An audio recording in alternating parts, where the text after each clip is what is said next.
vaccination du moins de 5 ans et qu'on avait fait déjà le rattrapage du moins de 5 ans dans le cadre de l'instruction de la santé scolaire qui a été faite en 2023. Et il y a des questions qui sont là, donc peut-être les unes. Première question, peut-être on peut la poser à Madame Lazali, puisque c'est concernant les déclarations.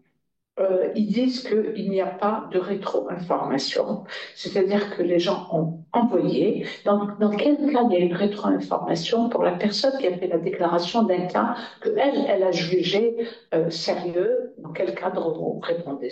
Vraiment, on ne sait pas. Qu'elles ne disent pas que ça n'a pas été pris en compte, c'est-à-dire quels sont les cas où vous revenez vers la personne. Merci pour la question. Donc, on répond à toutes les déclarations. Donc, on reçoit une déclaration et puis une réponse au déclarant. Donc, si ça n'arrive pas, c'est un problème de... Soit qu'on n'a pas reçu la déclaration, mais on suit nos dossiers et on répond. Voilà. Donc, si vous n'avez pas eu de réponse, recontactez-nous, on va vous la renvoyer. Voilà, c'est retour alors les déclarants. Donc, c'était la question qui était posée réellement. Bon, c'est pas. Et puis, est-ce que tu veux venir là? Parce qu'il y a une série de questions sur les contre-indications. Tu vas voir, tu vas te répéter. Et voilà, que tu...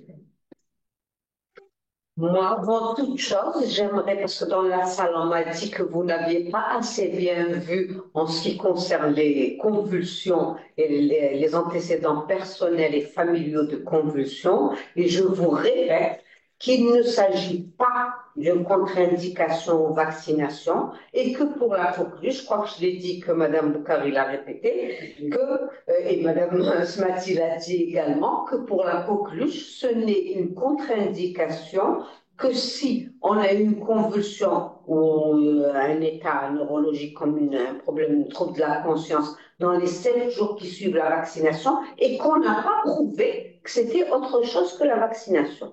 Alors, encore une fois, c'est une situation extrêmement rare. Encore une fois. Tu veux rajouter quelque chose? Non, non, je viens de voir s'afficher une question de Mme Bedadra. Oui. Il y a des enfants pour lesquels la vaccination HPV est contre-indiquée. Comment faire? Je l'ai prise, justement. Alors, tu vas bien ainsi. Alors, il y a eu l'instruction. Pardon, oui, mais je les ai toutes prises, les questions. Pour que vous ne passiez pas plusieurs fois, j'ai pris par personne, quoi.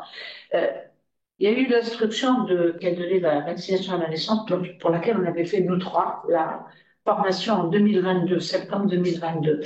Ils te disent que, est-ce qu'on peut reporter la vaccination HPV chez le nouveau-né?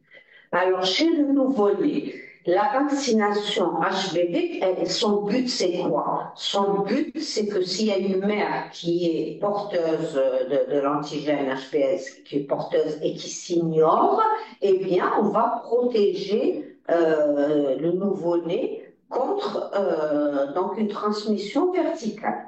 Mais on ne protège pas aussi bien qu'en associant la vaccination et l'immunoprophylaxie, mais on protège quand même dans 70% des cas. Et si on n'a pas fait le vaccin dans les 24 heures, eh bien, on aura très très peu de chances de protéger ce bébé. Mais on s'est donné quand même un délai d'accepter un retard jusqu'à 7 jours. Au-delà, si vous faites ce vaccin, il ne sert à rien. Il ne sert qu'à un mois, que pour ceux qui ont un petit poids de naissance ou ceux qui sont de mères porteuses d'antigène HPS. Alors, deuxième, toujours en rapport, hein, Nafissa, on te dit, nous recevons des ordonnances de contre-indication du vaccin hépatite B. Comment on fait vu que c'est un examen? D'abord, je ne connais pas, vous avez bien vu, il y a pratiquement aucune contre-indication du vaccin à l'hépatite B. Donc, si vous recevez cette ordonnance, je vous conseille de la renvoyer vers la DSP, parce que comme on a dit, une ordonnance de contre-indication, ça engage la responsabilité de la personne qui l'a fait. Elle ne peut pas faire une contre-indication, une ordonnance de contre-indication comme ça, dans le vide. Alors, autre question qui te concerne, PTI et contre-indication vaccinale.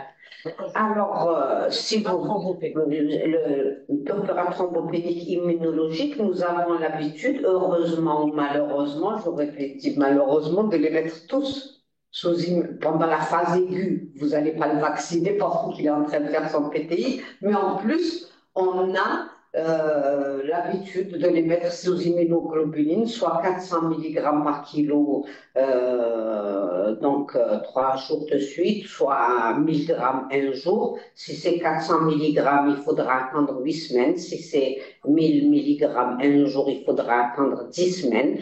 Et c'est vrai qu'il y a une petite relation, je vous continue, entre le vaccin ROR et certains purpura thrombopéniques immunologiques, mais le bénéfice de la vaccination, il est tellement important que ce risque, il est infinitésimal. La vaccination, elle n'a pas de contre-indication, hormis celle que je vous ai indiquée au début. On peut sursoir, bien sûr, on ne va pas faire, pendant qu'il est en train de faire son épisode de PTI, on lui fait son vaccin, mais on ne doit pas contre-indiquer la vaccination. Oui, peut-être que là, c'est immunoglobuline, tu as pensé, dans ce contexte PTI, mais immunoglobuline et vaccin ROR, il y a des contre-indications de report, oui, de délai, oui, qui sont dans le guide. Oui, voilà. Donc, on a fait ce chapitre-là, et donc, voilà, vous pourrez trouver ça. Te concernant, je crois que voilà, tu peux répondre aussi à une autre question. On a des ordonnances de pédiatres pour reporter la vaccination en cas d'ictère. La vaccination, elle n'est pas à reporter en cas d'ictère, si vous voulez parler d'ictère. D'ailleurs, comment vous auriez ces ordonnances, puisque le maladie est censé l'avoir fait à la maternité? Voilà. Si le maladie est arrivé à 10 jours de vie, ce vaccin ne sert plus à rien, effectivement. Mais c'est vraiment, nous avons été nocifs envers des nouveau-nés.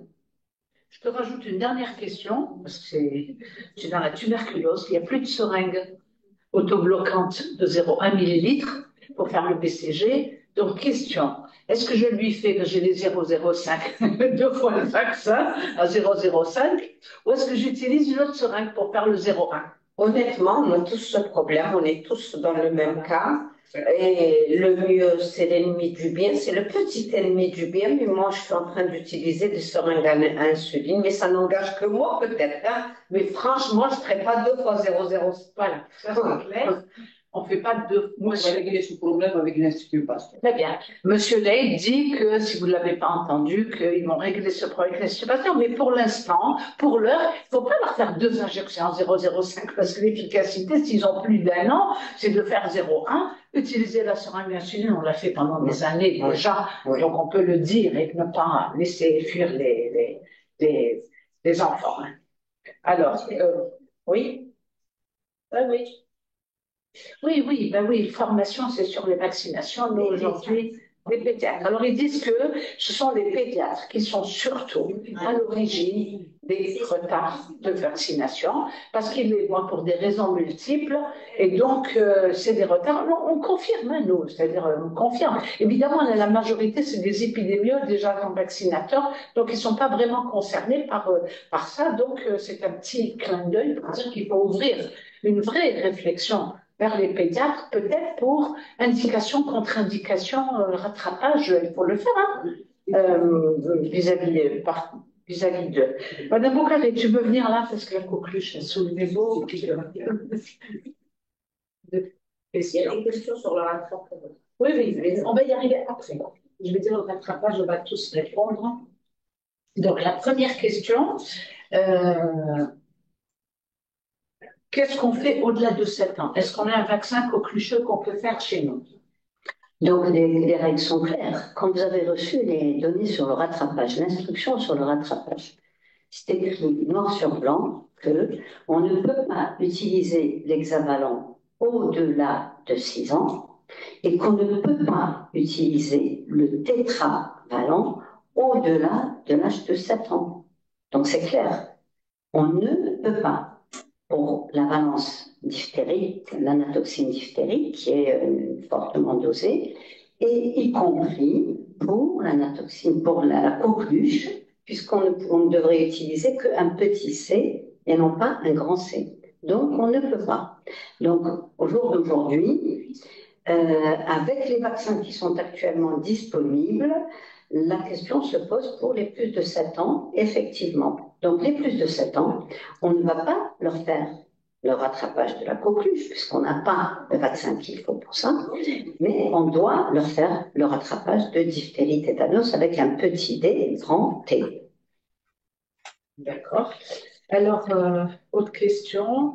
Bon, tu peux répondre à celle-là, ce qui s'adresse à tous. Est-ce qu'il faut obligatoirement que pour tout enfant qui vient chez nous, qui est bien, dans les centres, on leur fait une consultation médicale avant de leur faire le PEV?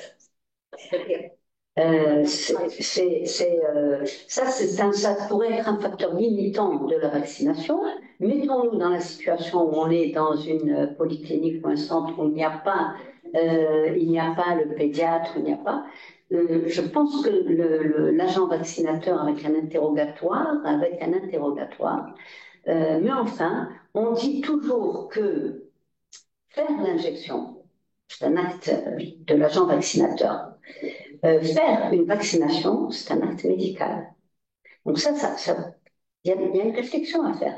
Et on a toujours dit que dans tous les centres de vaccination, il doit y avoir un médecin généraliste ou un pédiatre pour discuter. Mais si on se met sur le terrain, et si on revient dans la situation que l'on a actuellement, la situation que l'on a actuellement, c'est une situation de retard vaccinal, d'enfants qui sont 0 dose, d'enfants qui sont partiellement vaccinés. Donc, ils se présentent à la vaccination.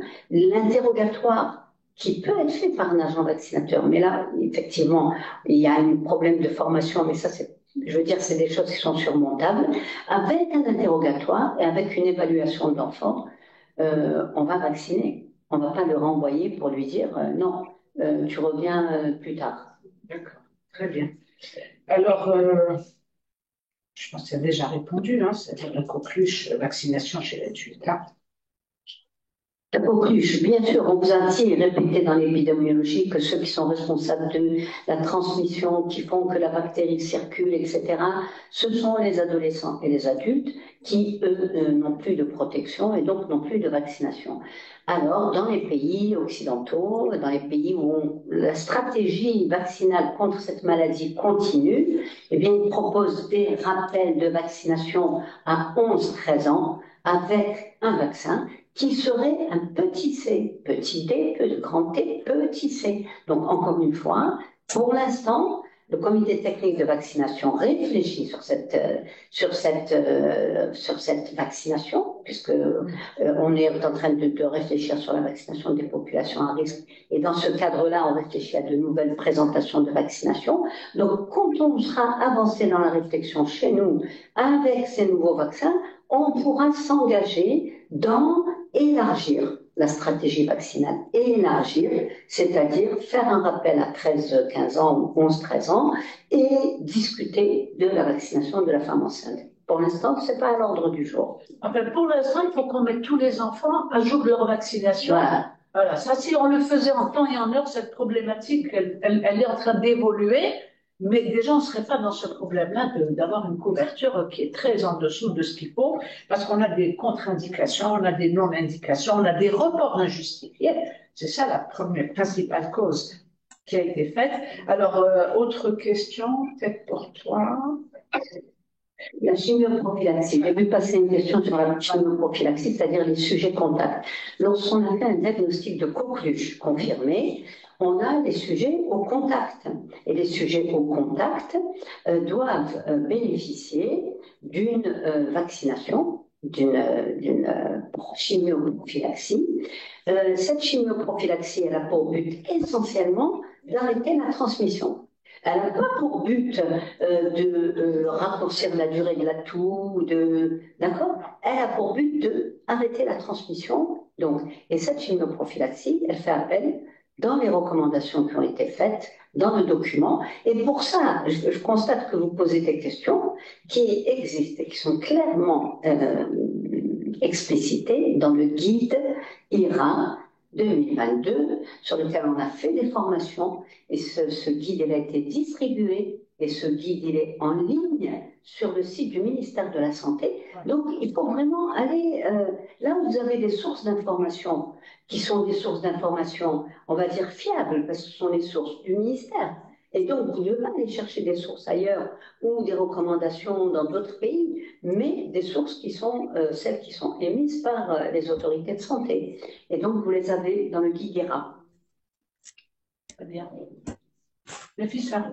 Pardon, il y a une autre question. Oui. Est-ce que le vaccin coqueluche existe et est-ce qu'il est disponible chez nous?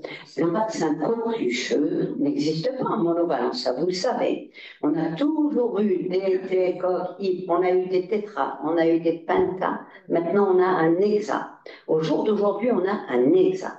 Donc, la personne qui contre-indique une vaccination à la coqueluche doit réfléchir à bon escient, parce que lorsqu'elle va contre-indiquer une vaccination à la coqueluche, elle va priver l'enfant d'une protection contre les 5 autres antigènes qui sont dans ce vaccin. Et comme l'a dit le professeur Benhana, la seule contre-indication, mise à part l'anaphylaxie, ce serait la survenue d'une encéphalopathie évolutive dans les 7 jours qui ont suivi la première vaccination. Et cette encéphalopathie évolutive n'a pas d'autre explication que la vaccination. Et ça, c'est peanuts. Ça veut dire que c'est des cas qui sont très, très rares. À ce moment-là, si on se retrouve dans ce cas-là, effectivement, ça mérite de trouver une solution pour savoir comment on va faire pour vacciner cet enfant, et on pourra le faire avec un DT enfant, même si actuellement, je sais, déjà j'entends, eh oui, mais il n'y en a pas, etc. Et ensuite un HPV, et voilà, donc on va trouver des solutions, mais c'est quelque chose qui est exceptionnel. Il y a une autre question, si un enfant âgé de 5 ans et 3 mois, on va faire le rattrapage. Le rattrapage, on va faire une mise au point à part. On part sur des questions spécifiques, mais je pense qu'on va faire une petite synthèse sur... alors, Madame Marlène, oui. Si je veux faire des prélèvements, les tubes, les machins, comment je peux m'approvisionner, comment je fais, etc. et tout. Voilà. Je pense à diphtérie, je pense à coqueluche. Vous nous avez dit Covid, il ne faut pas le coton, les écouvillons. Donc, comment on fait? Je pense qu'il faut, à partir du moment où on est dans un laboratoire, il faut toujours avoir un minimum, je dirais, de consommables, à savoir les écouvillons en coton. J'ai dit qu'ils étaient proscrits uniquement pour la PCR, qu'on pouvait faire donc les prélèvements pour adresser pour la culture. Les écouvillons que vous avez au niveau de vos laboratoires aussi pour faire tout ce qui est diagnostic de Covid, ils sont bons, mais il ne faut pas les tromper dans le milieu de transport. À vrai dire, il faut prélever et adresser dans un tube stérile. Ou carrément, c'est-à-dire dans un étui qui est stérile, c'est tout. Après, une fois arrivé, c'est beaucoup plus conforme que dans un milieu de transport pour virus. Ce n'est pas ce qui est recommandé du tout. Très bien, merci quand même. C'est important de le préciser. Madame Benhalla, tu veux nous dire si tu reçois dans un centre de vaccination une ordonnance pour faire un BCG? Il y a 21 ans que tu fais. Eh oui. Écoutez, moi je peux vous répondre par une pirouette. Nous, on n'a pas à recevoir dans la PMI des enfants de plus. Voilà. Mais à part la pirouette, eh bien, vous savez qu'on regarde s'il y a une cicatrice vaccinale. S'il n'y a pas de cicatrice vaccinale, on peut revacciner jusqu'à l'âge de 14 ans, c'est ce que et oui, on doit, elle a raison, Madame Smati, on doit revacciner et on va recontrôler encore une nouvelle fois la cicatrice vaccinale et si elle n'existe pas, on ne revaccine plus. Mais je pense que s'il y a quelqu'un qui doit se déplacer, peut-être à l'étranger, à qui on a exigé cette vaccination, c'est pas contre-indiqué. C'est pas contre-indiqué. Je pense que là, on est sorti du PEV et ce sont des questions. Alors, la question récurrente qui se pose, c'est concernant les rattrapages. Alors, concernant le rattrapage, on a dit que nous sommes dans un schéma 2+1, 2, 4, 12 mois. Donc, il y a dans la primo-vaccination, qui est le 2 et 4 mois, un délai de 2 mois, c'est-à-dire 8 semaines. Si la personne n'a pas fait la première dose et la deuxième dose, le délai entre la première et la deuxième dose peut, en cas de rattrapage, être raccourcie à 6 semaines. Entre la deuxième dose, une fois qu'on a eu 2 doses, on a eu la primo-vaccination, le rappel chez nous de 4 mois, c'est 12 mois, mais c'est une question de programmation simplement. Si quelqu'un est en retard, ce rappel-là sera fait le mieux pour une bonne réponse immunitaire, c'est 6 mois, mais s'il y a urgence, on peut aller à 5 mois. Donc voilà quels sont les délais entre la primo-vaccination et le premier rappel. Entre le premier rappel, Il y a une question, on te demande si après l'âge de 2 ans, j'arrive.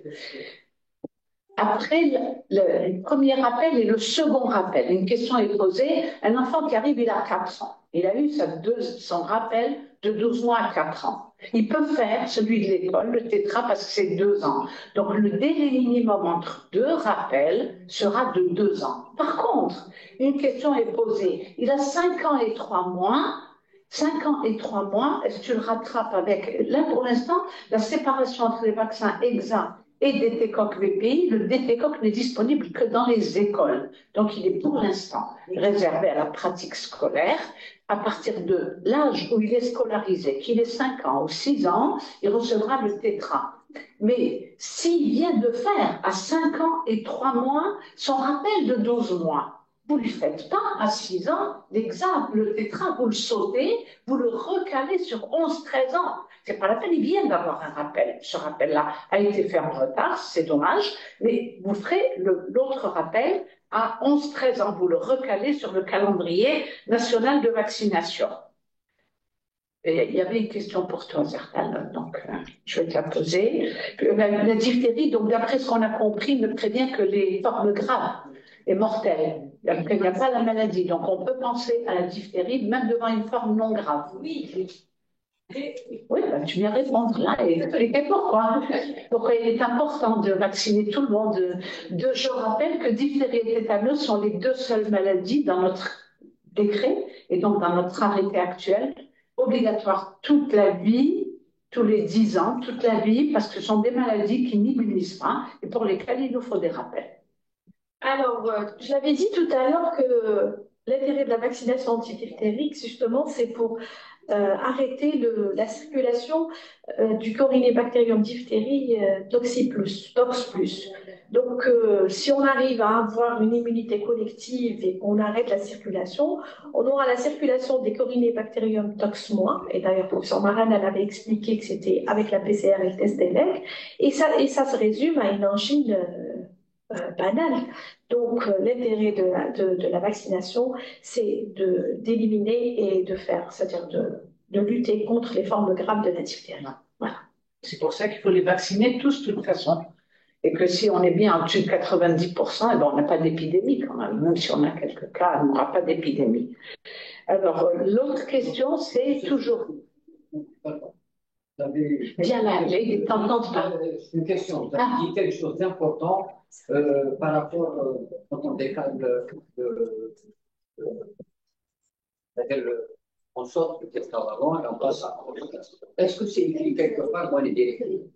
Alors, on a dit, non, on n'a pas dit ça, on a dit que le délai était de 2 ans. Donc, s'il vient de faire à 5 ans et 3 mois, tu ne vas pas tu vas le décaler, tu le recales. Non, il n'y a pas de problème. Est-ce que c'est écrit quelque part? C'est écrit de façon implicite. On n'est pas rentré dans le détail des explications c'est le bon sens. Hein. C'est-à-dire qu'on dit que chaque fois que l'enfant est à jour, ses vaccinations, on le recale sur le calendrier. Donc, on ne va pas inventer. Il l'a fait à 5 ans et 3 mois, très de l'école. On ne va pas lui inventer pour lui une vaccination à 8 ans. 2 ans après, il a 6 ans. Il faut qu'il se recale sur le calendrier et vient d'avoir sa vaccination. Alors, il y a alors, le HIB, il ne le faut pas après 5 ans. Donc, on résume bien. Il y a des vaccins il faut mettre à jour les enfants contre les vaccinations inscrites. Il y a par exemple, pour le vaccin antipneumococcique, il est dit, nous avons décidé, chez nous en Algérie, de vacciner depuis 2016 ceux qui sont inscrits jusqu'à l'âge de 2 ans, qu'au-delà de l'âge de 2 ans, s'ils n'avaient pas de risque de faire des infections pneumococciques invasives, donc des sujets à risque, on n'allait pas leur rattraper cette vaccination, ou du moins on a défini les modalités et le nombre de prises. Le HIB, c'est une maladie de la petite enfance, il n'est pas nécessaire de rattraper le vaccin Hib au-delà de l'âge de 5 ans.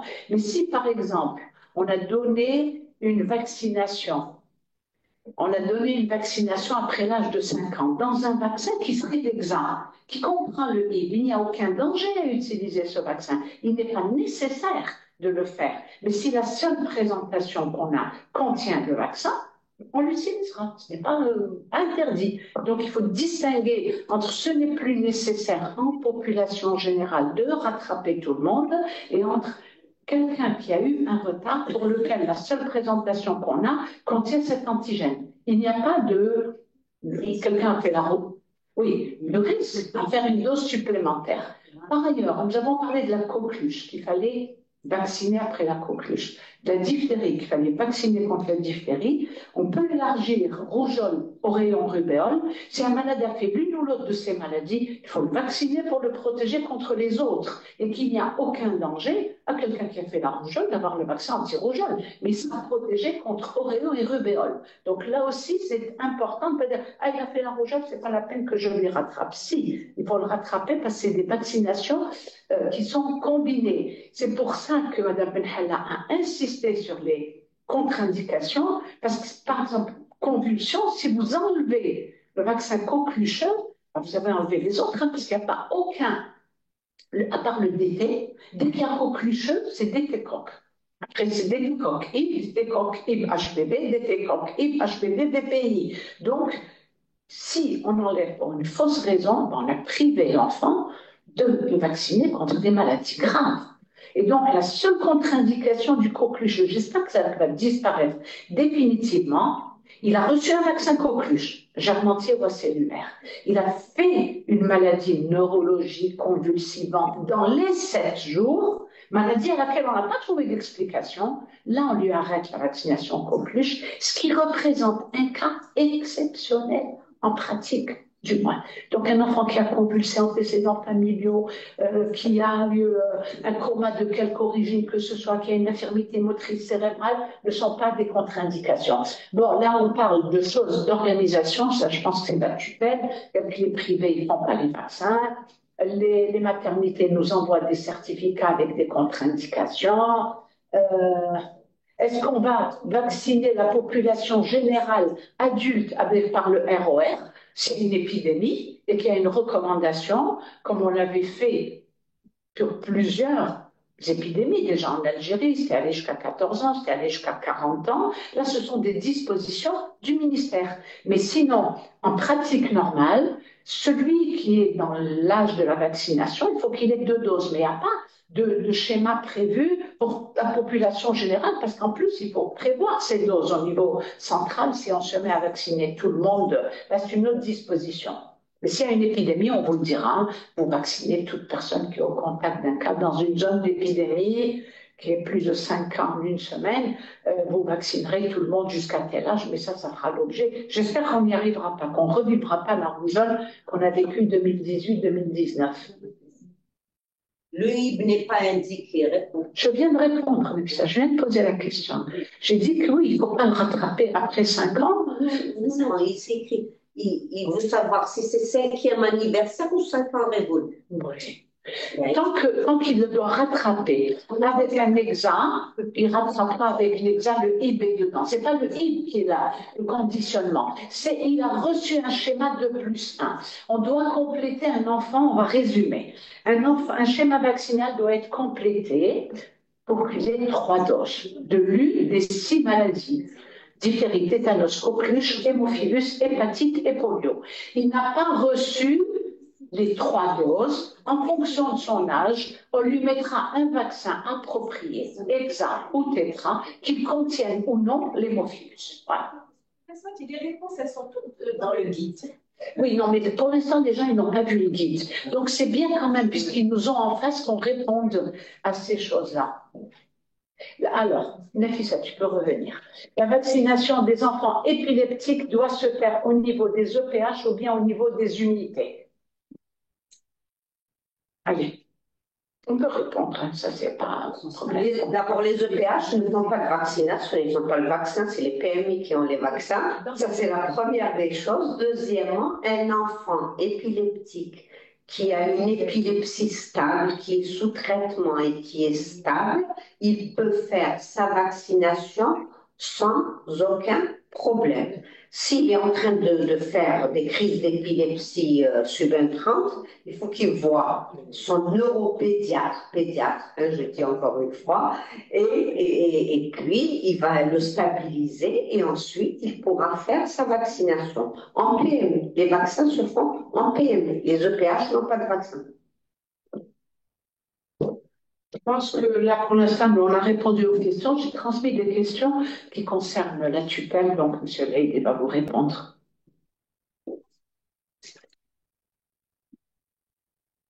Bon, je commencerai d'abord par le guide. Le guide, d'abord,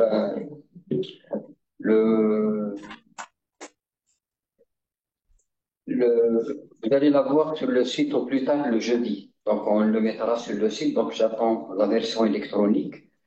Par contre, le support papier, d'ici peut-être une quinzaine de jours, tous les EPSP, tous les établissements du pays auront leur quantité selon le nombre de structures.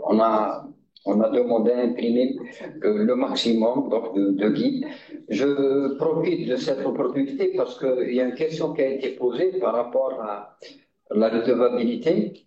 Un guide, c'est pas une directive. Donc, tout ce qui est dans le guide, vous avez remarqué que ils sont, un certain nombre donc, de questions sont régies par des instructions ou des notes. Donc, le guide n'est pas une directive.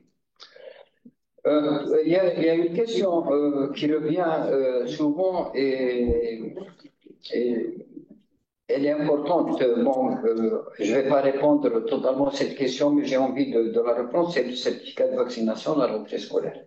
Vous savez très bien que la vaccination est obligatoire. Professeur Smati, quand elle a introduit un petit peu à travers sa communication, elle a commencé par le décret de 1965. Et si vous revenez à ce décret, pratiquement vous allez trouver toutes les informations, les institutions, les crèches, les écoles, etc. Donc c'est-à-dire le certificat de vaccination, quelque part, il est obligatoire. Il est obligatoire. On est en train de reprendre le décret de 1900, donc on est en train de l'actualiser, de le renforcer à travers l'article 42 de la loi 2018. Donc, on va essayer d'aborder dans toutes ces facettes. Mais le certificat de vaccination, pour le moment, il est en support papier. Et là, il y a un collègue qui a posé une question très, très pertinente qui m'a fait réagir. C'est pour ça que je réponds. C'est la numérisation de l'inscription à l'école. Et là, il faudrait qu'on fasse très, très attention et qu'on passe vite et qu'on discute avec nos amis du ministère de l'Éducation pour trouver une solution. Parce que pour ce qui est de la numérisation, donc on a eu ça fait une semaine, on a eu l'accord de déployer le débat au niveau national, mais le déploiement nécessite l'infrastructure, nécessite des formations, etc. Donc, pour que ça soit effective, c'est-à-dire une numérisation effective du dossier électronique de la vaccination, je pense que ce n'est pas du jour au lendemain. Il faut que tout le monde soit engagé, notamment les gestionnaires, les professionnels de la santé, etc., c'est-à-dire de la base jusqu'au sommet. Mais pour moi, cette question, moi je la trouve très pertinente, d'ailleurs je l'ai notée en rouge, pour pouvoir la traiter en urgence avec nos amis de l'éducation. Il y a un autre aspect que nous allons traiter après-demain avec nos collègues du ministère de la Solidarité, parce que c'est une question qui est déjà... j'ai été interpellé pour... c'est les crèches. Donc on va essayer on va leur demander de rendre un petit peu aussi le certificat de vaccination obligatoire au niveau des crèches et de voir comment faire en sorte que les EPSP essayent de faire de leur mieux pour que les enfants qui rentrent dans les crèches soient correctement vaccinés.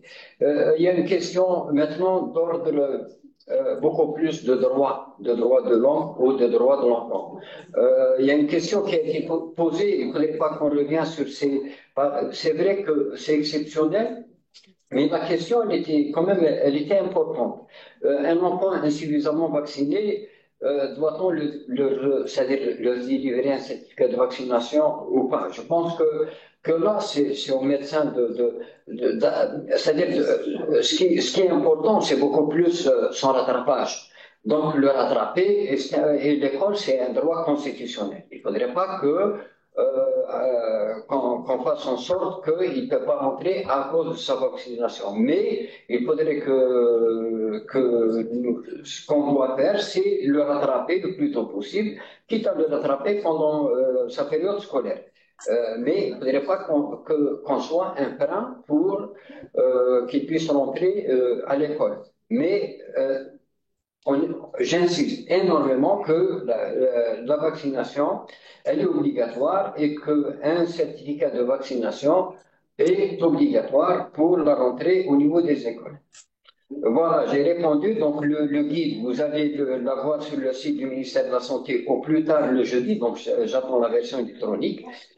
Vous aurez aussi toutes ces communications au niveau du site du ministère de la Santé, donc on comptera sur vous pour organiser des formations cascades, notamment pour les agents vaccinateurs de première ligne qui n'ont pas pu assister aujourd'hui avec nous. Là, je pense que Dr Hamadi, si elle a quelque chose à dire pour clôturer un petit peu cette demi-journée. Et je vous dis merci beaucoup mes collègues, merci beaucoup mes amis et bon courage. Merci, tu as tout dit. Qu'est-ce que j'avais en tête à dire? Merci aux communicants pour la qualité. Merci à vous d'être restés si nombreux à suivre cette visioconférence qui confirme l'intérêt que vous portez à cette thématique. C'est vrai qu'il y a beaucoup de questions, beaucoup de réponses. Dr Reid vient de vous dire. Donc, le guide, aussi bien le guide que les communications, ils seront sur le site. Mais il y aura aussi les questions-réponses. On va essayer de les faire à part et de les mettre aussi sur le site. On voit qu'il y a beaucoup de questions qui reviennent. Et ça, je pense que ça montre qu'il y a des questions qui sont posées d'une manière ou d'une autre. Et ça veut dire qu'il y a une incompréhension quelque part des communications ou des réponses. La perception n'est pas les mêmes. Peut-être qu'il y a un problème de langue, peut-être dans la précipitation, peut-être. Donc, on va essayer de reproduire et on vous demande de votre côté les personnes de la formation en cascade qui est très, très importante puisque les communications seront sur le site et on vous demande à une personne qui a l'habitude d'assurer la formation, d'assurer à son tour cette formation. Et s'il y a des questions qui sont pertinentes, merci de les communiquer aussi.